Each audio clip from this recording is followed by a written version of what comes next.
Hello everyone, कैसे हैं आप सब। स्टडी बडीज़ यूट्यूब चैनल में आप सभी बच्चों का एक बार फिर से बहुत बहुत वेलकम है। तो बच्चों, आज हम आपकी मैक्रो इकोनॉमिक्स की जो बुक है उसका लास्ट चैप्टर करने जा रहे हैं, जिसका नाम है open economy macro economics. Fine, चलिए इस चैप्टर को हम स्टार्ट करेंगे। सबसे पहले हम देखेंगे what is open economy. Open economy is which interacts with other countries through various channels। ठीक है, ओपन इकोनॉमी क्या होती है? इंटरेक्ट करती है अलग अलग चैनल से। किससे? अलग अलग कंट्रीज से या दूसरी कंट्रीज से। Most modern economies are open. There are 3 in which these linkage are establish. आज की डेट में या आज के टाइम में जितनी भी मॉडर्न इकोनॉमीज़ हैं सारी ओपन इकोनॉमीज़ है। और वो क्या करती है? एक दूसरे के साथ इंटरनेशनल ट्रेड करती है। तो वो क्या हो गई? ओपन इकोनॉमी हो गई, क्योंकि उनका ट्रेड ऑफ चल रहा है एक दूसरे के साथ। ठीक है, अब ये 3 काइंड ऑफ लिंकेजेस होते हैं। वो कैसे होते हैं? देखिए, इंटरनेशनल इकोनॉमिक्स में ट्रेड ऑफ होता है किसका? आउटपुट का, फाइनेंशियल और लेबर। ठीक है, तो आउटपुट क्या हो गया? आउटपुट मार्केट क्या हो गया? Trade in goods and services. Goods and services का जो ट्रेड होता है वो क्या होता है? आउटपुट मार्केट होता है। फाइनेंशियल मार्केट की बात करें तो इंपोर्ट और एक्सपोर्ट फाइनेंशियल असेट्स का होता है, उसको फाइनेंशियल मार्केट कहते हैं। और अगर हम लेबर मार्केट की बात करें तो firm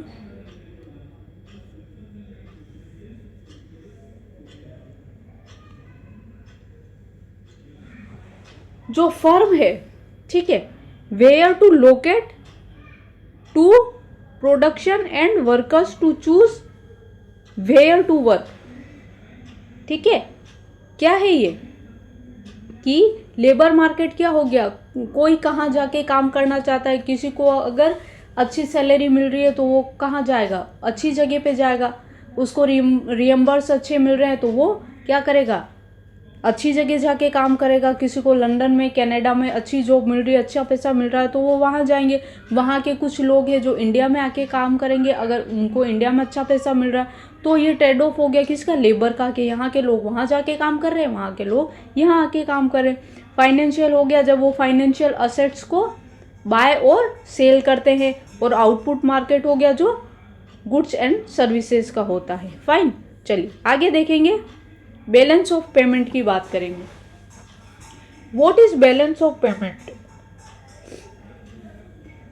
The balance of payment record the transaction in goods and services and assets between residents of country with the rest of the world for specific time of period। Balance of payment क्या हो गया? कि किसी country का total balance देखना goods, services and assets. ठीक है, तीनों चीज़ें इसमें इंक्लूड होंगी। गुड्स होगी, सर्विसेज होंगी, इसके अलावा एसेट्स जो होती है उनका भी जो एक रिकॉर्ड होता है उसको बैलेंस ऑफ पेमेंट कहा जाता है। ठीक है, अब बैलेंस ऑफ पेमेंट जो है वो कितने प्रकार का होता है? वो होता है 2। एक होता है करंट अकाउंट, दूसरा है कैपिटल अकाउंट। ठीक है, क्या होता है? एक है करंट अकाउंट और दूसरा है कैपिटल अकाउंट। अभी इसको हम डिटेल में डिस्कस करेंगे। देखिए, सबसे पहले यहाँ बात कर लेते हैं करंट अकाउंट क्या होता है। करंट अकाउंट की हम बात करें अगर, तो record trade in goods and services and transfer payments. Current account में हम क्या लेते हैं? ट्रेड होता है जो गुड्स और सर्विसेज से रिलेटेड होता है। ठीक है, ट्रेड जो गुड्स और सर्विसेज से रिलेटेड होता है। इसके अलावा जो ट्रांसफर पेमेंट्स मिलती है, जो यूनिलेटरल पेमेंट्स होती है, ठीक है, जो ग्रांट्स होती है फॉरेन की, या जैसे कोई ग्रांट्स इंडिया को मिली फॉरेन की तो उसको किस में काउंट करेंगे? उसको इसमें काउंट करेंगे कि करंट अकाउंट में आएगा वो, है ना। एक्सपोर्ट और इम्पोर्ट जो है वो भी इसी में काउंट होगा। अब यहाँ पे एक टेबल बना हुआ है, आप आई होप आपको दिख रहा होगा।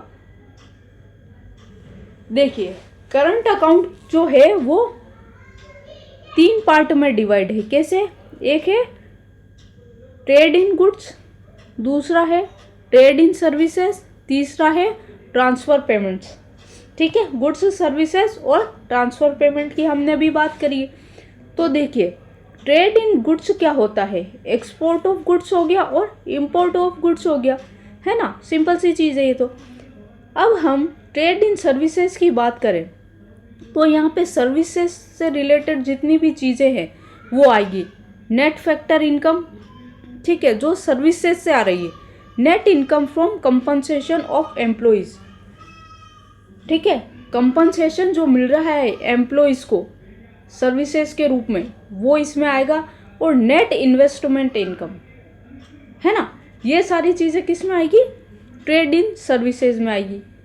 अब बात करें नेट नॉन फैक्टर इनकम, जो नॉन फैक्टर इनकम है वो भी सर्विसेज में आएगी।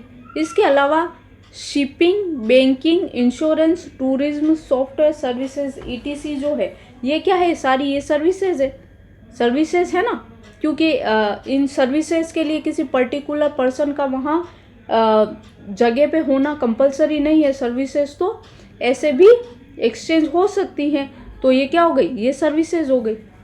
ट्रांसफ़र पेमेंट की अगर हम बात करें तो consist of gift, remittance and grant. अभी मैंने बताया ना आपको कि मान लीजिए इंडिया को USA ने कुछ गिफ्ट दिए इन टर्म्स ऑफ मनी, कुछ शेयर्स दिए या कुछ असेट्स दी, तो वो क्या हो गया? वो किस में आएगा? ट्रांसफ़र पेमेंट्स में आएगा, क्योंकि इसके बदले में गवर्नमेंट की कोई लाइबिलिटी नहीं बन रही, गवर्नमेंट को कुछ देना नहीं। समझ गए बात को? इस टेबल को अच्छे से लर्न कर लीजिएगा, क्योंकि इसमें से क्वेश्चन डायरेक्टली आते हैं कि जो जैसे मान लीजिए कि ट्रेड इन गुड्स में क्या आएगा? तो ट्रेड इन गुड्स में एक्सपोर्ट एंड इंपोर्ट आएगा।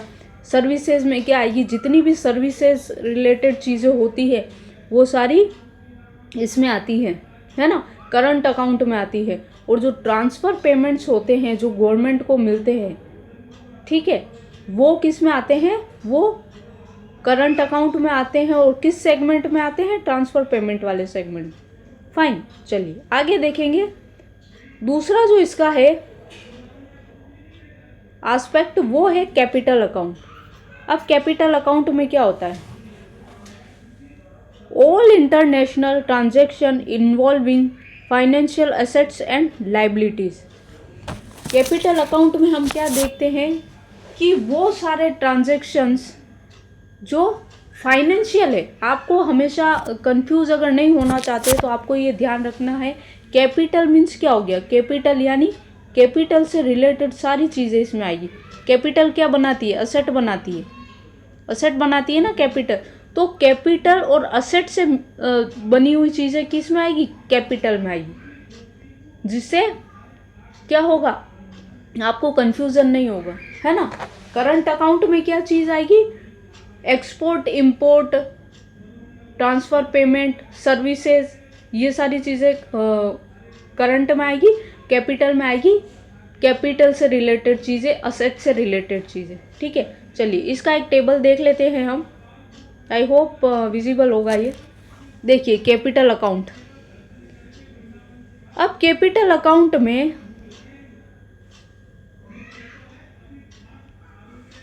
अकाउंट में B3 पार्ट है।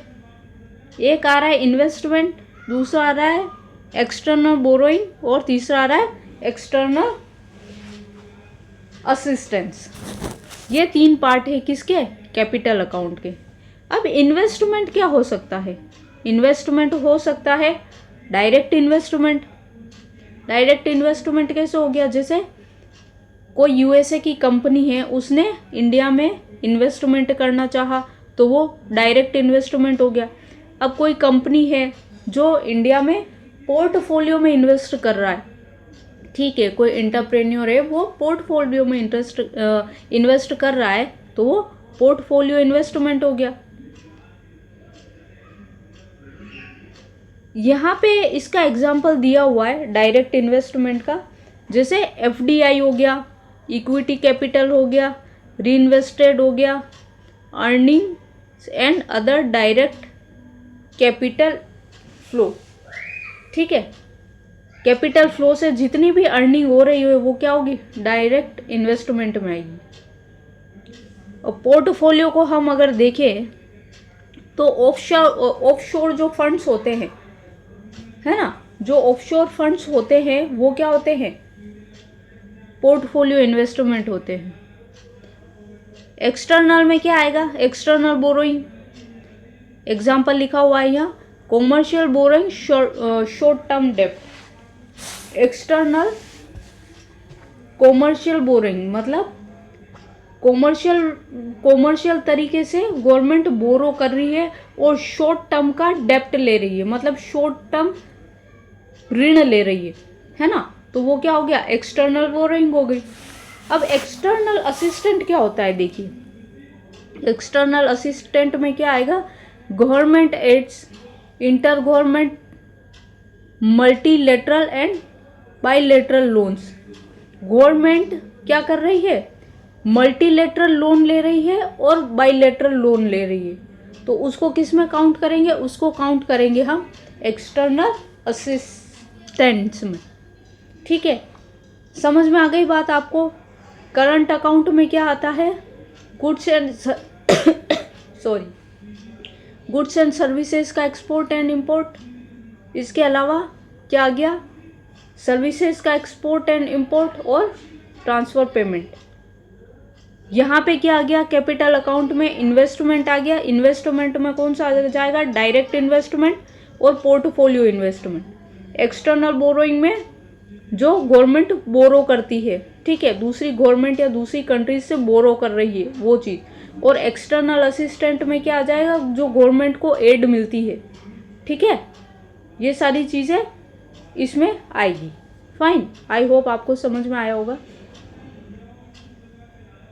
अगर आपको नहीं समझ में आया है तो आप एक बार फिर से वीडियो को रिवाइज करके देखिए, क्योंकि आप 2-3 बार वीडियो को देखेंगे तो आपको दिमाग में सेट हो जाएगा। सिंपल सी चीज़ है, कोई रॉकेट साइंस नहीं है, बहुत इजी है। 2 से 3 बार देखेंगे, you can get the point. Fine, so let's move on the topic balance of payment, surplus and deficit.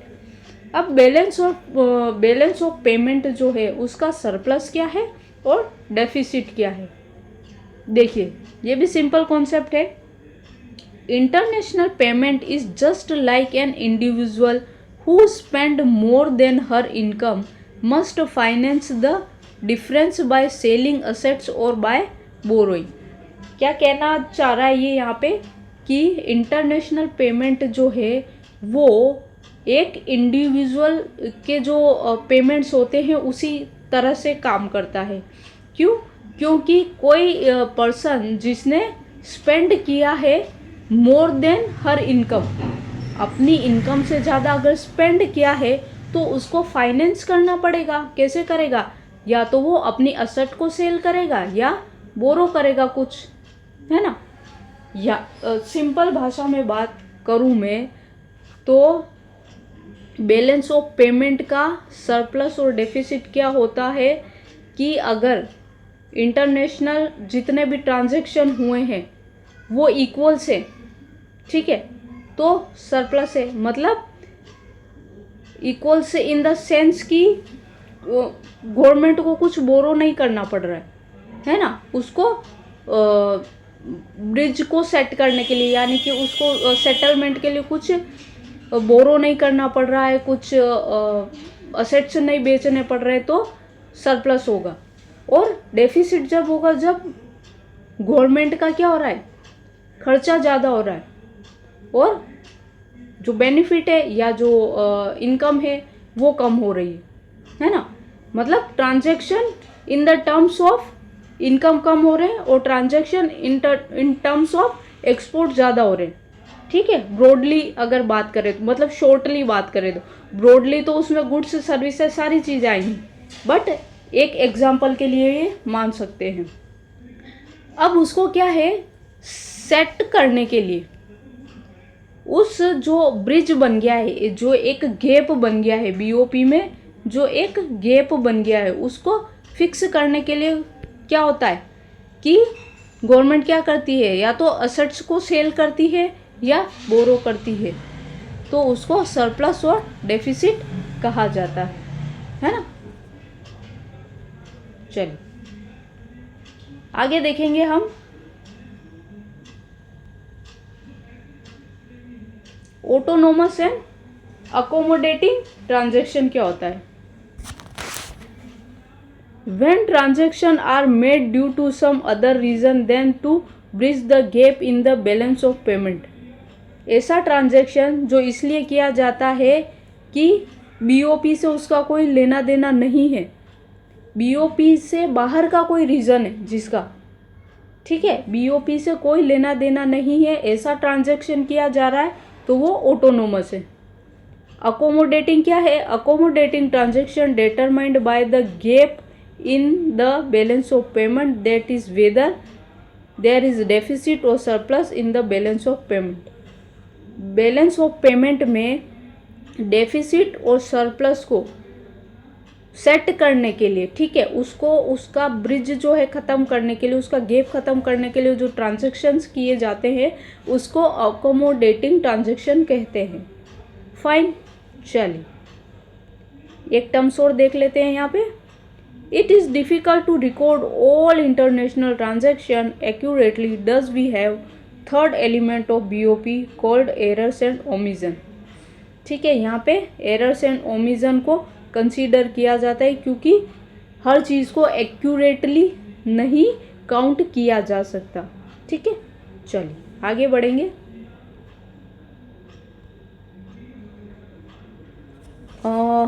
The foreign exchange market, I think इस टॉपिक को हम नेक्स्ट क्लास में कवर करेंगे क्योंकि वो क्लास ज़्यादा लंबी हो जाएगी नहीं तो आई होप आपको ये क्लास अच्छी लगी होगी, आपको कुछ समझ में आया होगा।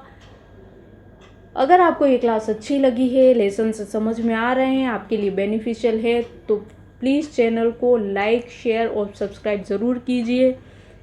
पढ़ते रहिए, बढ़ते रहिए। मिलते हैं अगली क्लास में। Thank you so much.